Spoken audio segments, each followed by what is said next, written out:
After the session at Marley Mall's studio, Eric B. and Rakim headed back to Rakim's house, straight to the basement.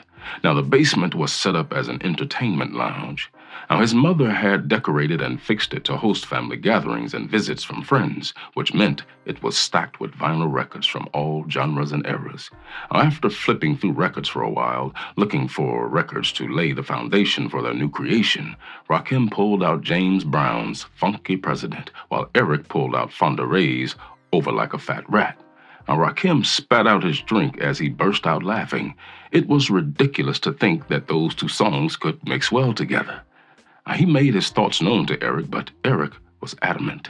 And wouldn't you know, it worked.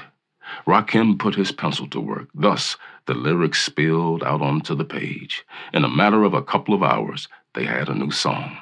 On the following night, they went back to Marley Mall's studio. This time around, however, Marl didn't complain about the young MC's energy. He simply let him do his thing. Now, Eric B. titled the track, Eric B. is President. Ironically, the phrase is never even mentioned in the song. The title derived as a tribute to James Brown's Funky President, and also as a way to build his own reputation as a famous DJ. And needless to say, it worked. Rakim appreciated the respect and recognition that followed being an MC, but he was still focused on making it as a football star. Eric, on the other hand, had other ideas in mind. Being more business-minded about their endeavor, after they completed their two first tracks, My Melody and Eric B. is President, he gave up the idea of making a compilation with various MCs. The new plan?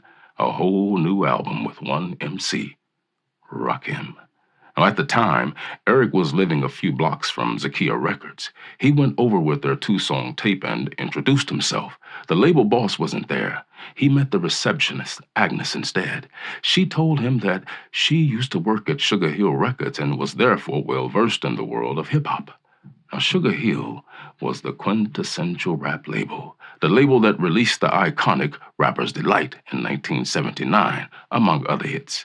Now, he played the tape for her, and she loved it. She told him to come back the following day to meet Robert Hill, the head of Zakia Records.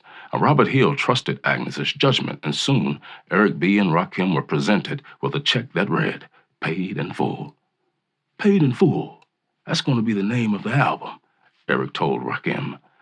A few weeks later, Rakim was strolling down the street when he heard Eric B. is President playing from a car parked nearby.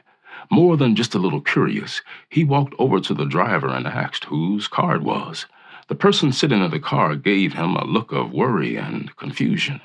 Rakim told him that whoever owned the car had stolen his tape. Well, the driver, no less confused, told him that the track was in fact playing on the radio. Backtracking, Rakim stepped away from the car, continuing to listen to his song drifting out of the car stereo and into the air. He couldn't wait to tell everyone that he was on the radio.